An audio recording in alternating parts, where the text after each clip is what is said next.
Good afternoon, everyone, and welcome back to another Adobe XD Masterclass. My name is Howard Pinsky, Senior XD Evangelist here at Adobe, and I hope you're all doing well on this Friday afternoon. We've made it through another week, and if you're tuning in live here on Behance, hope you're all having a great week. Let me know in the chat who you are and where you're tuning in from. We've got Noorsh and Aubrey and Wade, Messayu, Glenn, Fabian, Eve, Umacorn, Anita from Toronto, Galib, Andreas, Gal, Glenn. Great to see all of you. Hope you're having a great week. Hope you're excited for the weekend. As a quick reminder, we're going to be off next week. All of next week, we're going to be relaxing and spending time with the family for 4th of July. So no masterclasses, no streams, no nothing. I may not even respond to tweets. Maybe I will. Who knows? We'll see. We've got Boston and New York, Bangladesh, London, Redmond, Washington. I think that's Washington. Awesome. People from all over the world, all over the United States, all over the world. I'd love to see this. All right. So I'm going to switch over to my screen and we are going to get started with Masterclass number 58. And that's for a long time. So if you follow me on Dribbble or Twitter, you've probably seen me post a lot of crazy designs lately. I recreated the Game Boy, the original Game Boy in Adobe XD. Why? I don't know, because I can, and it's exciting, and I have the best job in the world. This, whatever this is, I've been into skeuomorphism lately.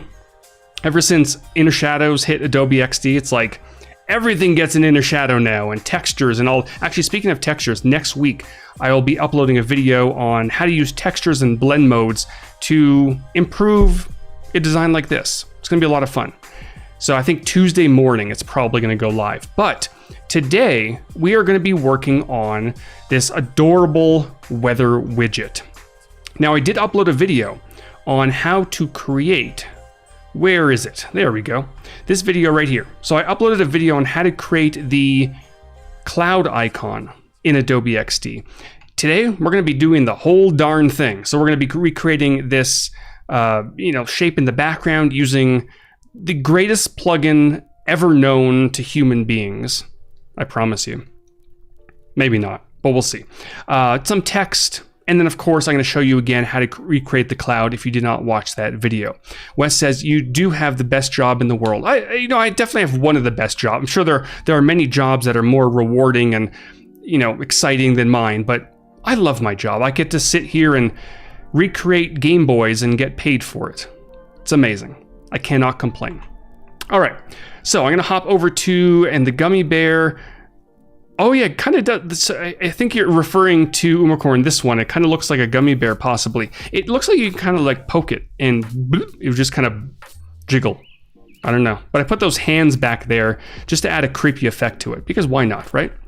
Hey Andrew, great to see you. Abu and Chervel. And who else joined? Lee. Awesome. All right, so hopping over to Adobe XD. We're going to start from scratch. So I have the new document window opened, and for something like this, it really depends on the project that you're going to be working on, whether it's a mobile project, a desktop project. If it's for Dribbble, you can definitely do something like that. Probably most of my stuff is made for Dribbble. So I'm going to go for a custom artboard, let's say something like 1600 by 1200. It's a 4:3 aspect ratio, and it works great for Dribbble because then I can export it at 2x if I needed to. And we're going to get going. All right. So we've got our first artboard. I'm going to go ahead and name this widget. Can I use emojis in here? Oh, I can't. That'd be cool. XD team. Let us put emojis up here. I wonder if you can copy and paste an emoji. Hold on, I'm gonna go to my other monitor and I'm gonna go to getomoji.com. I don't know if I'm gonna break something, but I'm gonna find a weather widget. Let's see, where is a weather widget? And I know you're all not seeing anything, but here we go. I'm gonna copy this weather widget. I don't know if it's gonna work or not. It may not. Oh, look at that. You just can't bring up the emoji picker, but I guess it works. Until it breaks, I don't know. But that's cute. Useless, but cute. All right, so the first thing we want to do is we're going to create a background for this particular artboard, just to allow the widget that we're going to be eventually creating to really pop from that background. We're going to keep this fairly simple, relatively simple. Howard hits different. I hit what's going on here? What is going on here? Hold on. Someone said Masayu said something.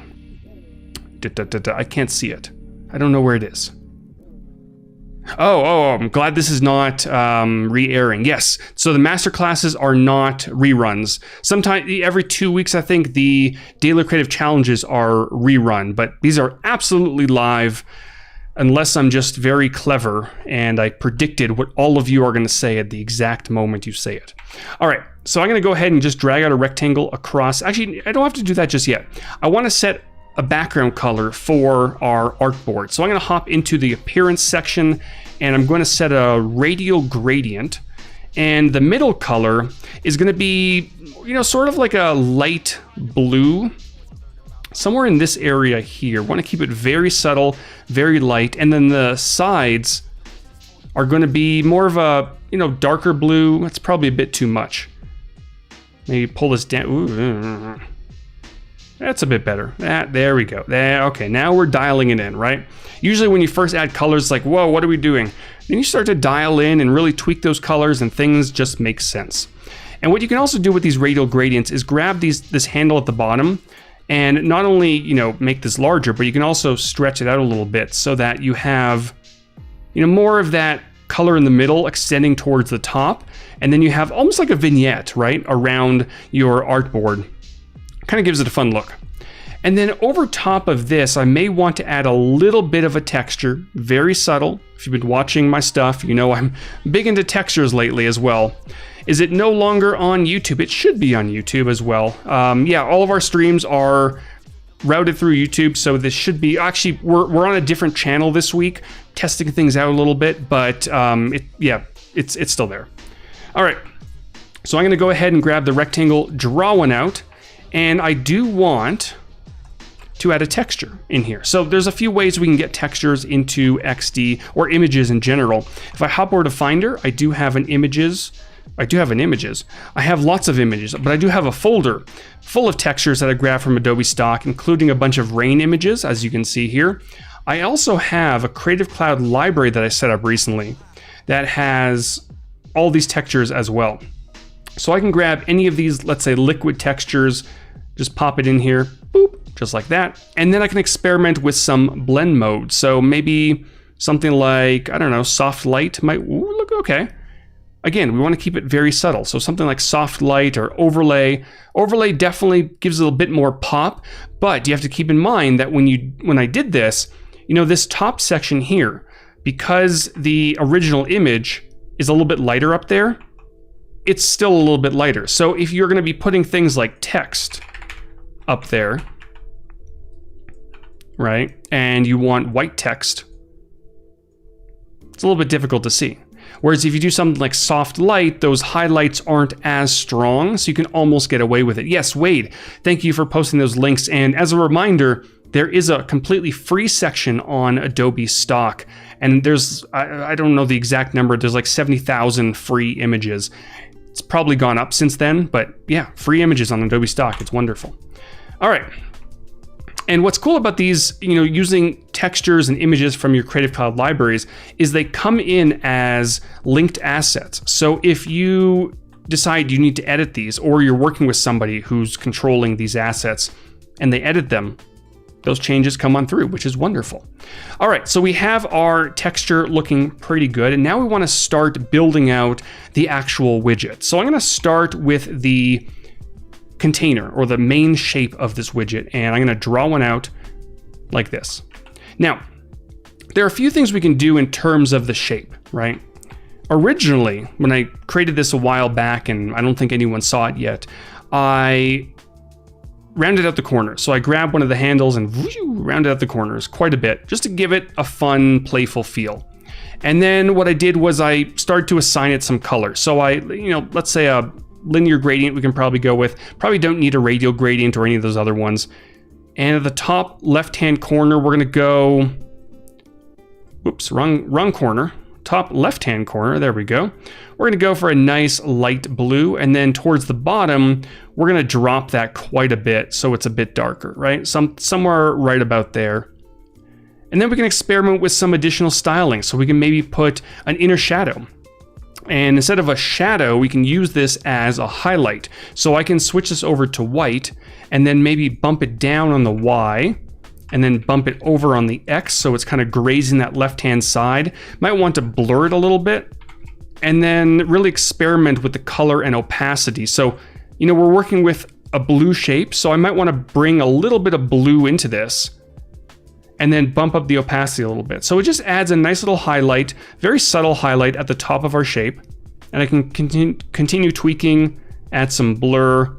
It's all right? I would definitely tweak this a little bit more. But what I'm getting at is I might want something a little bit more stylistic for the container of this shape. And that's where that magical plugin comes into play. You may have remembered, if you watch my masterclasses every week, at some point, probably a few months ago, I was wondering if there was a plugin to create squircles. It's a strange word if you've never heard it. They're also called super ellipses. They're basically, you know, if a square and a circle had a baby, it would be a squircle. It's the best way I can put it. I didn't realize there was a plugin, or maybe it came out after I mentioned that. What I'm going to do is I'm going to draw out a circle, right? Simple circle. Now, in my plugins down here at the bottom, I do have a bunch of plugins installed, including maybe the Toy Faces plugin that you may have just got a peek of. It's not available yet, but maybe it was never mind. All right, now I do have in here the Super Ellipse plugin, which you can download by hitting the plus button at the top, searching for Super Ellipse, and it will be there. And what you're going to do is you want to draw out an ellipse. It could be an elongated shape, it could be a perfect circle, and then look at the magic happen. Look at that. Now we have a lovely squircle or super ellipse, right? And I saw a lot of people on Twitter when I posted about this, like, isn't a rectangle with rounded corners? But it's not. It's so different. It's similar, but it's so different. Let me actually copy this, and I'm going to paste the appearance so we have the exact same style, which, you know, I definitely want to make some changes to it. Let me actually, before I do that, let's add a bit of a drop shadow. Bump it down quite a bit, blur it quite a bit. I'm going to introduce a little bit of blue in here because the background has some blue in it. Bump that up. There we go, kind of blends in nicely with the background. All right, I'm still not completely loving the colors on this. Okay, now we're getting somewhere. A little better, a little bit better. I think the blur or the inner shadow is a little bit too blurred, so I'm gonna bump this down and maybe bring this back a touch. Just so it's a very subtle shadow on the inside. You can also add borders, things like that. Maybe we'll add a little bit of a border on the inside. Very subtle. Bump that down. I don't know if I love the border. It's okay. But I'm going to copy this again and paste it. And now you can see the difference, right? Again, they're very similar, but they're different. So it's a circle and a square kind of mixed together.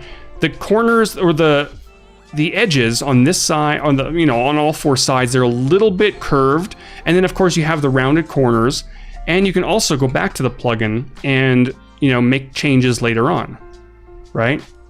It's just subtle. It won't work in all situations. Definitely won't work in all situations, but it has this fun feel to it. I just love it. So goodbye rectangle and hello squircle. If I ever have another child, his or her name, Squircle. All right, so now that we have, I don't know, someone's gonna quote that on Twitter and I'm gonna be canceled for some reason. All right, so now that we have our rectangle or squircle or whatever this is in place, let's start adding some content on top of it. So I guess we'll just dive in and start creating that lovely weather icon that I showed off in the YouTube video. So what we're going to do is we're going to start by creating the main shape of this icon. So I'm going to grab my ellipse tool and draw one out. And I can always change the size of this a little bit later. And of course it says, please don't. No, I would never do that to my child. There's some weird names out there, but you know what? Everyone is, you know, they can name their children anywhere, anyone, I don't know words, whatever they want. All right, so we've got one circle. And before we start adding any styling or anything like that, we want to complete the cloud. So what I'm going to do is, you know, we want a little bit more fluffiness or shape to this cloud. So we've got our one circle and we want two more, one on the left and one on the right. Now you can grab the ellipse again and you can draw out another one like that. I'm going to make sure that it snaps to that bottom edge. And this will be important in a few minutes. Or of course you can duplicate, hold down Alt or Option and view, drag on over. This one might be a little bit smaller to give a bit of variation. Again, making sure it snaps to that bottom edge. Something like that. I'm not too worried about it snapping to the middle in this section right over here. And we can always make changes and move some of these circles around a little bit later on. Now, as you're probably noticing, it's not really looking like a cloud. It's looking like, what's that brand? There's a brand that kind of looks like this. Not Mickey Mouse. Although if I flip it over, it kind of looks like Mickey Mouse. You know, there's these gaps at the bottom. Certainly don't want that. So I'm going to, so Manish is asking, is Figma better than Adobe XD? Probably not the right place to ask it, but I love this question because better, I'm gonna, hold on. There we go. My Stream Deck's not working, so I can't press the buttons. So I have to manually click on the shots on my other screen. Such a hard life. So Manish is asking, is Figma better than XD? And I think the word better is so very much subjective. Better for you might be worse for me, and better for me might be worse for you. Some features that you absolutely need that XD doesn't have just yet. XD may have some features that you absolutely need that Figma doesn't have yet. Each has, you know, a core set of features, but they also have features that the others don't have. Think of it like a car, right? I personally drive a Tesla because I love the autonomous functionality and, you know, the electric charging, right? A lot of people might not want that or need that. So something like a Toyota might be better for them. So it's like asking, is a Toyota better than a Tesla, or is a Tesla better than a Toyota? For some people, maybe, right? So it really comes down to your personal preference. You know, we're very lucky that we're in an industry where there's choices out there. There's Figma, there's Adobe XD, there's Sketch, there's Envision, and all of them are fantastic. You know, you'll never hear me say you have to use Adobe XD because it's better. Because in some ways it may not be better than Figma for what you and your team needs. So, you know, try them all out. And you can try all of them for free, which is amazing. And then make a decision, right? All right. Back to the click. Perfect. Andrew says different. Yeah, different. They're all different, which is good, right? Because some people like certain things one way and some people like certain things another way. All right. So what I'm going to do is now, to fill in these gaps, I'm going to grab the rectangle tool and just draw out a rectangle, making sure it snaps on the middle of this shape right here, and just pop it into place on this side. And now we have a lovely little cloud. Look at that. I can just move this over because I messed that one up. Perfect. There we go. So we have our cloud in place. Now it's made up of a bunch of shapes. We've got 3 circles and we have our rectangle. And what I want to do is I want to combine all of these into a single object. Happy little clouds, I agree. So I'm going to grab all of these shapes. I can do that by holding down Shift and clicking on all of them, right? And then right at the top right-hand corner, I can combine these into a single Boolean object. And I'm going to call this cloud. Now, at the moment, if you're going for a very flat design, you can probably move on, right? But we want something a little bit spicier, a little bit blurrier, a little bit, maybe has a little bit more depth, right? So what we're going to do is we are going to add a few different elements. One, we're going to add a background blur, good old background blur. Now, when you turn it on initially, it looks okay, right? It doesn't look great. I would really encourage you to, do you know why they're called Boolean objects? I don't. I know a few applications use, in Illustrator, it's Pathfinder, right? But I believe in Photoshop, possibly they used to be called Boolean, and a few other applications, they're Boolean objects. I don't know exactly why, but there's probably a reason out there. All right, so yeah, I encourage you to experiment with the settings of the background blur to really get the feel that you're looking for. You may want just a little bit of blur in the background. You may want a lot of blur, but we do want to see a little bit in the background because in a moment, Manish is asking the question about Figma and XD again. If you missed the answer, go back a little bit. I answered it. All right. I mean, there is no answer. That's the bottom line. There's no answer. They're all good. Use them. Enjoy them. All right. So, in a moment, we're going to be adding a cloud back there. So, you'll be able to see that cloud as well. So you want to keep this one right here, the blur amount, on the lower side. I'm going to put it somewhere around maybe 16, possibly.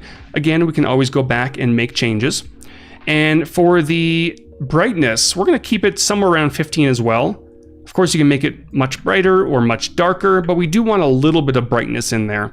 And then for the effect opacity, we do want to bring this up, right? Because we want to bring back some of the original color, which right now is set to a solid color, but we might want to use that color to add a little bit more depth, right? So let's go ahead and bring this back down for a second. I'm going to turn off the background blur, and under the fill, we're going to switch this over to a radial gradient.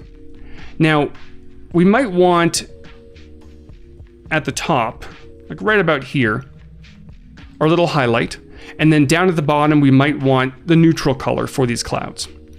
So at the top, we're going to introduce a little bit of blue, not too much, just a little bit, because we still want that highlight up there, right? And then we're going to add a little bit of blue in there. So it's still going to be on the lighter side, but there we go. You really have to dial this in until you get a pretty decent looking result.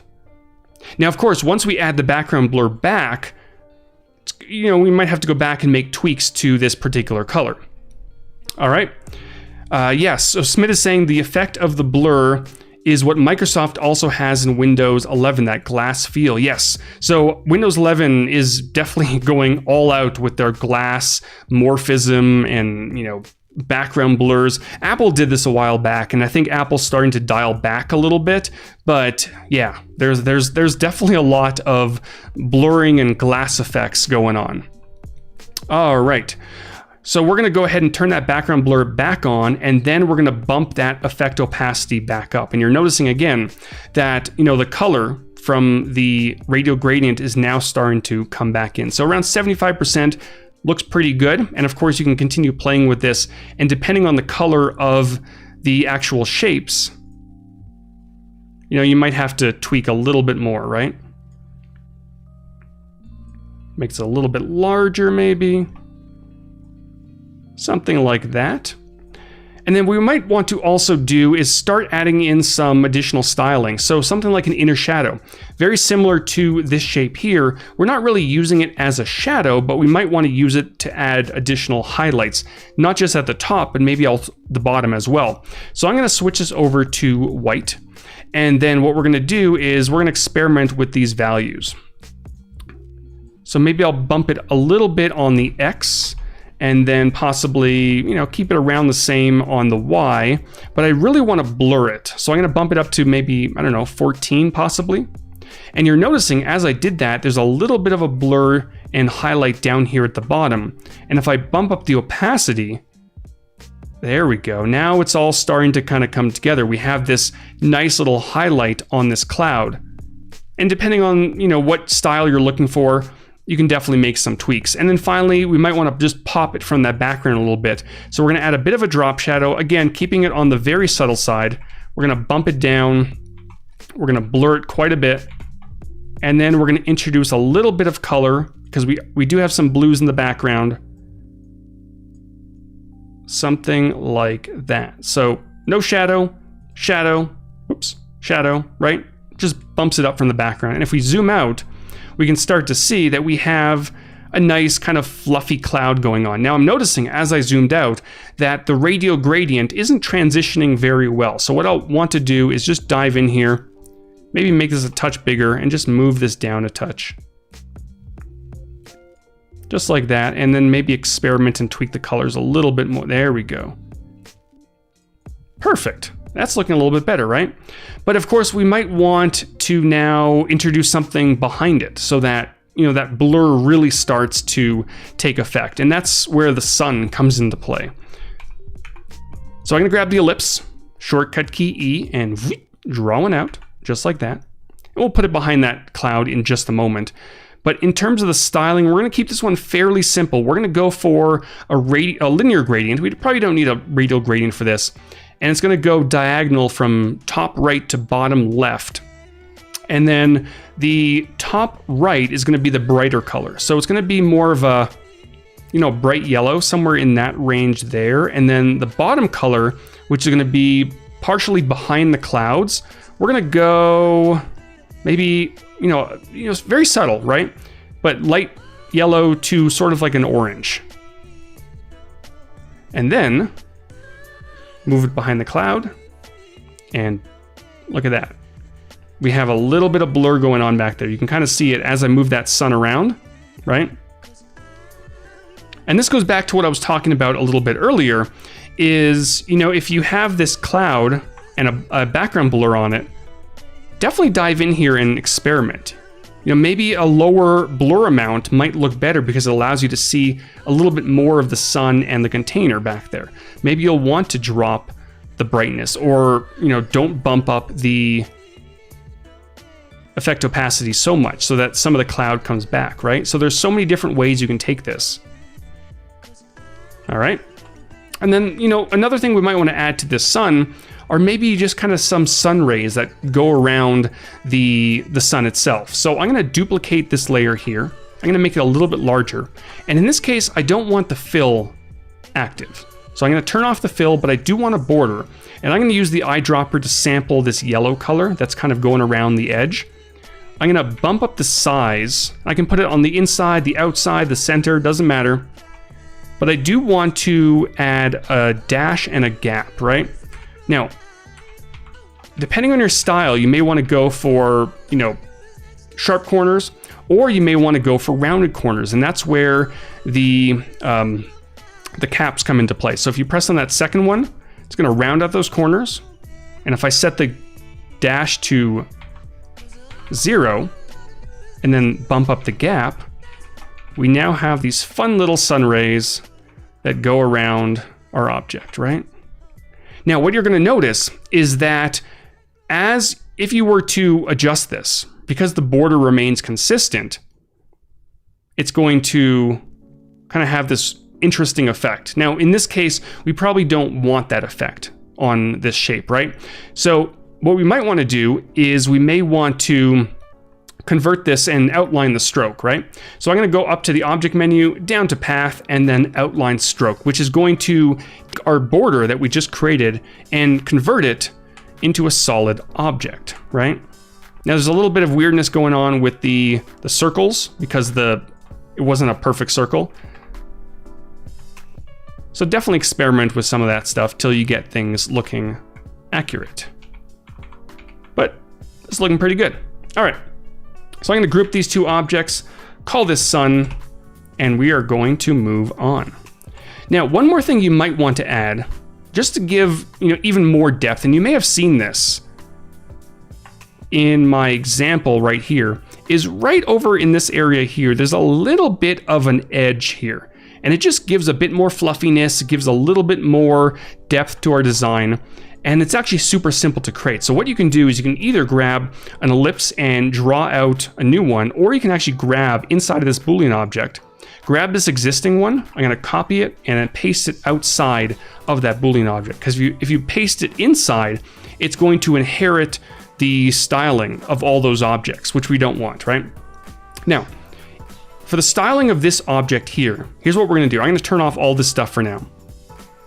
And what we want to do is we're going to set the solid color to more of a neutral gray. And the reason I'm doing that is so that I can go ahead and change the blend mode over to soft light. And if you take a look, if you find the right gray, and there's also a hex value that will get you there, it perfectly blends in with the shapes behind it, right? And now we can go ahead and add a little bit of a drop shadow. But for this one, we actually want to bump it up on the X a little bit. We don't want it so blurred, right? And we certainly don't want it all the way down there. So we're going to keep it nice and subtle. I'm going to drop this a little bit. It's a little bit too blue.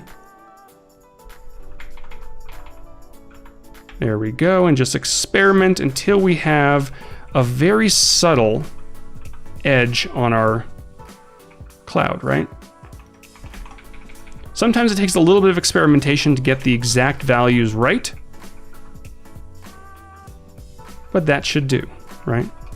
Now, of course, there is a little bit, the shadow looks a little bit strange at the moment. So definitely, you definitely have to tweak and experiment. I think it's a little bit too far. Let's bring that back a little bit, just so it's nice and subtle. Something like that. Right?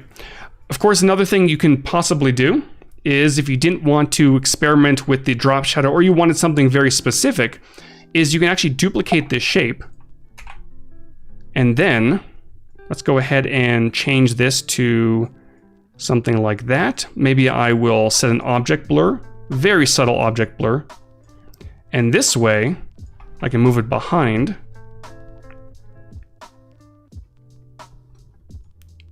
And then if I experiment with this one, maybe we don't want soft light in this case, right? And we might want to inherit some of these styles. There's so many different ways you can go about this. This probably doesn't work exactly the way I want it to, but having that separate object could get you there as well. All right, so I'm gonna go back to where I had the subtle drop shadow.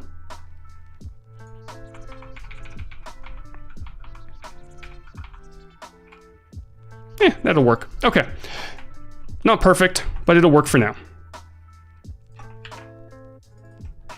Cloud. All right, so before we get to some of the other objects like the rain and all that stuff, let's go ahead and add some text, because that stuff you didn't see in the video that I uploaded to YouTube. And if you do want to watch how this cloud was created, including that shadow, which looks terrible right now, I'm actually gonna hide that. Never happened. Is go to YouTube, watch the video, and it's a little bit more, polished. All right, so up here we might want some basic information about, the weather, right? We might want what day it is it raining, is it sunny, and what the temperature is. So I'm gonna grab the text tool, and we're gonna start off by doing something like Saturday. Woo, that's a very large text layer. We'll do sat. What day is it? June or July? Oh, it's July. Wow, July 2nd. And in terms of the typeface, I've been kind of big into serif typefaces lately. So we're gonna go for something like Jubilat. I think that's how to pronounce it, possibly. Jubilee. I think it's probably Jubilat. Found on Adobe Fonts. And we're gonna go for maybe a black weight, or maybe possibly bold. And we may also want to experiment with, whether we want uppercase, lowercase, that sort of thing. And then whoop, drag that down a little bit. All right. And of course, none of these are set in stone. Oh, wow. Gal found it. That was fast. Thank you, Gal. So of course, none of these are set in stone. So as you start adding in additional text layers, you may look at it and think, well, this one's a little bit too large. Let's make it a bit smaller, or it's too small. Let's make it bigger. Kind of just roughing things out, and then we're going to go back and make some tweaks. Now this one here is going to be the status. So is it raining? Is it sunny? Is it cloudy? In this case, it will be raining. I'm going to drink some water.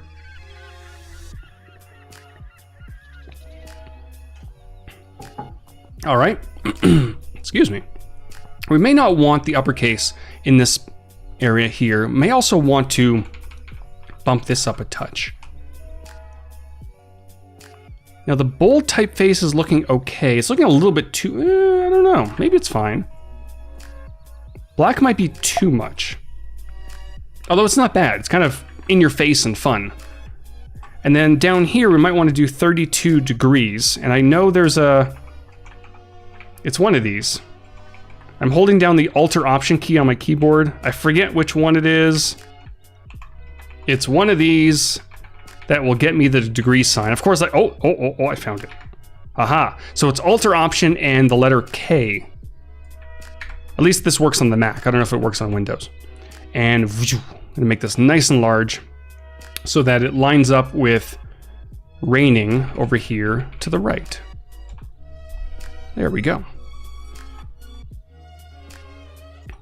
So now we can take a peek one more time.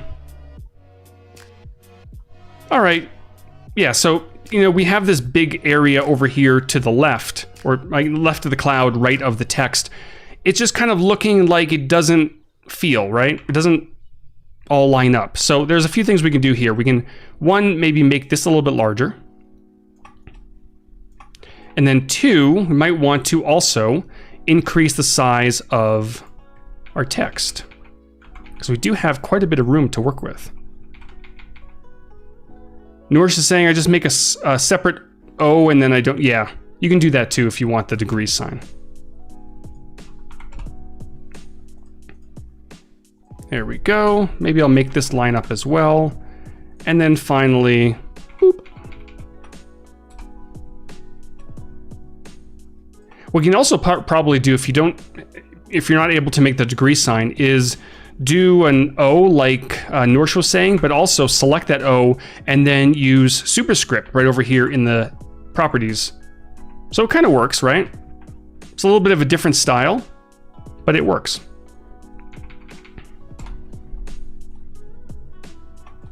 All right, so I'm gonna finesse these into place. And that's looking a little bit better, right? It fills up that section. It's not too close to the cloud, but it's probably gonna work. All right, so now down right here at the bottom, we may want to indicate where the person is that is viewing this weather. So with the text tool one more time, and we're gonna go for Toronto, my hometown. And maybe I'll make this one all caps, just so it really stands out down there. And possibly, I may want to, mix up the typeface a little bit. The good practice is to not have too many typefaces going on, but I hope this is Celsius. Oh no, this is, actually if it's Toronto, probably. But yeah, might not be. I've been in much colder Fahrenheit weather than that. It's not fun. And so this one might be something like Filson Pro, also available on Adobe fonts. Heavy or black. Ooh, that looks pretty good. Right? Pop it down there. Just kind of sits at the bottom, lets you know where this location is. And then finally, right in this area here, we may want to showcase a little bit of a forecast. So what it's going to look like maybe now or over the next few hours. And that is where possibly some icons and stacks and repeat grids and all that fun stuff could come into play. Now, there's a few ways to get icons into Adobe XD. And thanks again, Gal, for posting that link. So if I go to my plugins, I do have the Icons for Design plugin, and I can type in something like weather, if I can spell it correctly. And we do have some weather icons there. Cloud, we have quite a few. Now, some of them, of course, for cloud are for downloading or uploading to the cloud. But they do have, especially feather. I love feather icons. They're so nice and peaceful. But of course, you can also use icons that you might have purchased separately or, you know, have at your disposal. So I have Nucleo, it's a third-party icon manager open. I do have the Font Awesome 6 library. And if I type out something like weather again, or maybe cloud, there we go. Now we have all these fun different styles of icons, and you can sort them. Let's say regular, possibly. There we go. Okay. So at this moment, it's well, we haven't added the raindrops yet, but it is raining. So let's go ahead and grab. That one's not bad. This one's kind of fun, right? This one's probably rain and snow, which if you're in Toronto, probably not now, but it's likely. All right, so we've got that one, and then maybe, which other one? That one's kind of cool too. Maybe thunderstorms. And then maybe eventually it'll clear up, right? Sun. That one looks okay. Any other ones that look decent? There's a, you know, sun and rain. Okay, we'll go with that one. I'll probably just duplicate one of these over as well. It's a miserable day in Toronto, isn't it? New fan over here. Hey, Solana, great to see you. Thanks for stopping by. And if anyone's just joining, great to see you as well. Hopefully the weather is better than, you know, raining in Toronto right now. All right, so I'm going to make sure that all these icons are about the same size. And we'll probably have maybe four hours going across, but you can also use something like a scroll group, and I'll get to that. Oops, I'll get to that in just a moment. And then maybe below each weather icon, you might want to just simply indicate what hour it might be. So in this case, it might be 3 p.m. And I'll go back to, do I want to go back to? So this is where you got to really start thinking, right? Is for areas like this, these large text layers, serif typefaces probably will work, right? They could, depending on the situation, depending on what app you're designing. But as you get smaller and smaller, some of those serif elements are a little bit distracting, especially if you do something like a black weight or a bold weight. Even something like medium, it's a little bit difficult. So in this case, I might want to go for something like maybe Sophia Pro to keep it nice and simple. I can do semi-bold and make this quite a bit smaller, right? Maybe I'll do bold, just so, oh, do I have bold? Oh, yes, I do, okay. That could work. I'm gonna bring it down just to give a little bit more breathing room down there. And that could potentially work, okay. And then here, this one's gonna be 4 p.m. Well, 4 p.m.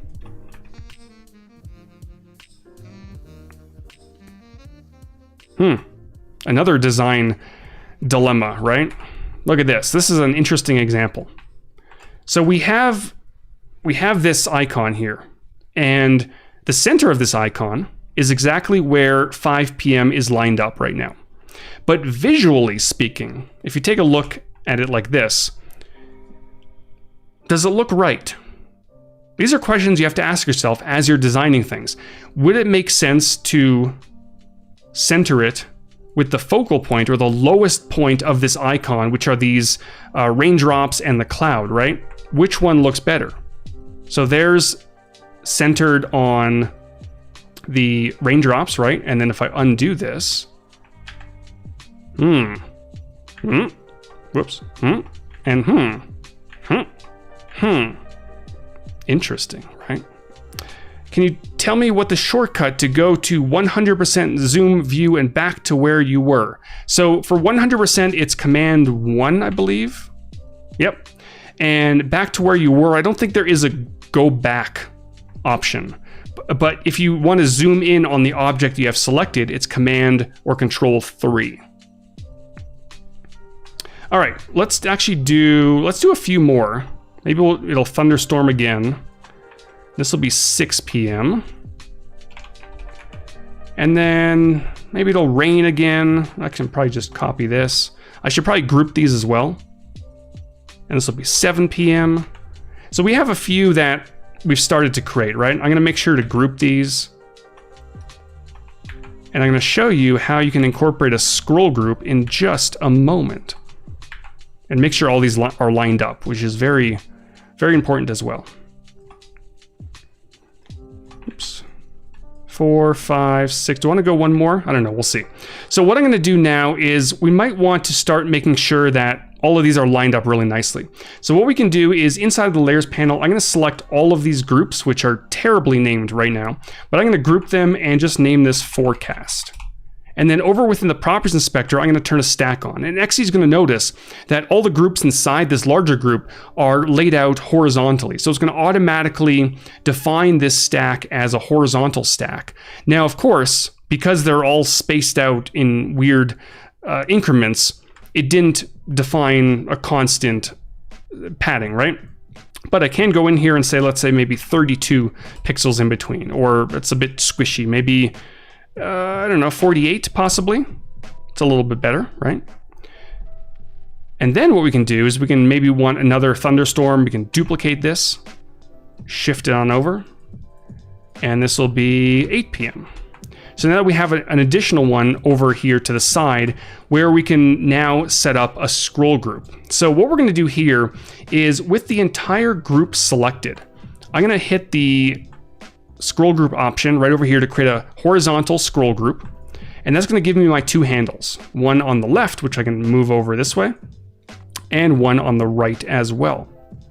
Now, looks pretty good, right? And I can dive in here and scroll over to the right. I can also add some padding on this forecast group on the right-hand side, which is this one here, let's say 48 pixels. So that way I do scroll or click and drag, there's some nice padding. But another question you have to ask yourself as you're designing experiences like this. I love running into these problems because we run into these things all the time. If we have this, right? How is the user going to know that there are additional items over to the right? How are they going to know that they can scroll? Probably don't want to put a visual scroll bar in there. That would look kind of strange. So what we want to do in that case is possibly just bring back the padding in between, right? Just so that we can see a little bit of that cloud over to the right. Just a visual indicator that there's something else over there, and they can either click and drag or they can scroll to get there, right? Just like that. It's fancy. All right. Why do you use different kinds of fonts on your project? I love fonts. I love typefaces. They're fun, they're exciting, and there's so much, especially, serif typefaces, which I've been getting into lately. Maybe it's not the right choice for something like this, but it's something different, right? I like having fun with it and seeing if it goes. Sometimes it does, sometimes it does not. But I find, personally speaking, I find using the same typefaces over and over and over again a little bit boring. I like to spice things up a little bit. All right, we need to make a group for using stack in XD, but it's automatic. So I mean, so I see what you mean, but certain things, like if you didn't have these in a group and you put them all in a larger group and turn a stack on, it's actually going to group some of those elements for you, and then you can move on your way. So XD is kind of intelligent in that area, but I totally see your point. All right, Control 0 would take you back. Would it? No, so Control 0 fits everything on the screen. Alrighty, so we've got our little weather forecast. That's looking pretty good. And what we didn't finish is the rain up here. So what we're gonna do here is I'm going to dive in here. I'm gonna grab my good old line tool.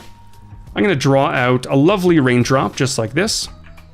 Set the color at white. I'm gonna really bump up the size quite a bit, somewhere around 10.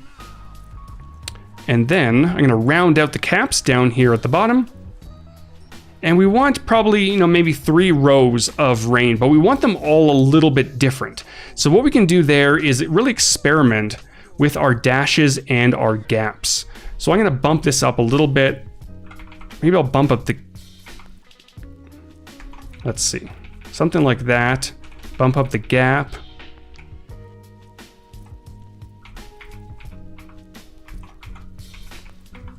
There we go. That could do for the first one. And I'll duplicate one more over. And then for this one, we might actually want to whoop, make this a little bit longer. Maybe I'll make this.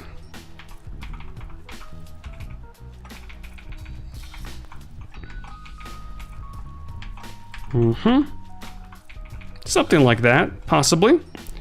And then whoop, one more over this way. Maybe I'll bring it back just a touch. And then maybe for this one, we'll go back to maybe 3, possibly. Something like that, right? So they're all a little bit different, but they're also kind of the same. And then to kind of give the impression that it's windy maybe, or the rain is, raining sideways, I might want to just dive in here and grab these points and just, whoops, I missed it. And just bring this on over.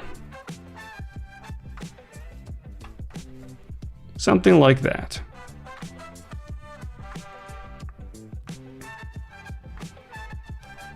And then finally, the last one right here. All right, I can group all 3 of these. I'm gonna call this rain. And then if I take a look, if I center this right here, it is looking a little bit small. But, comparing the style of these raindrops to the cloud at the top, the pure white rain, it's kind of standing out a little bit too much, especially if I go ahead and preview, right? So I'm gonna make this a little bit thicker too. So what I can do is I can experiment with some blend modes, or I can set the color to one of these shades down here, right? So I can grab the eyedropper and do something like that.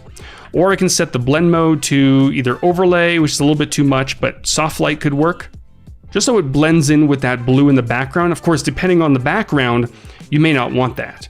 But in this case, I think it looks pretty good.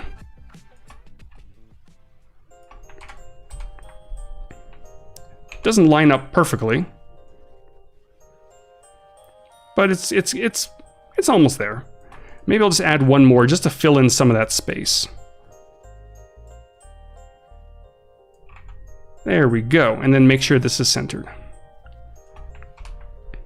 Perfect, so now we have some rain, which is wonderful.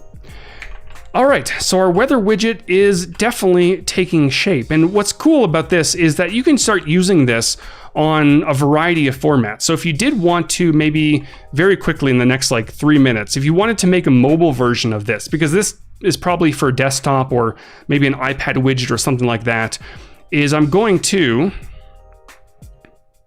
let's go ahead and create maybe an iPhone 12 Pro Max artboard. And we're just going to, let's create a shape. And maybe I'll round out the corners. I'm not going to create a squircle for this one. And I'll dive in here, I'll copy this, I'll paste it. The shadow might be a little bit too much for a mobile application like this, right? And probably the inner shadows, probably not necessary. There's a lot that's probably not necessary as you are, transitioning this to, mobile screens. But you can grab some of these elements, like the cloud, pop it over here, and then maybe grab this one, Toronto, make it smaller, whoop, pop it up at the top, keeping in mind that there's that lovely notch up there.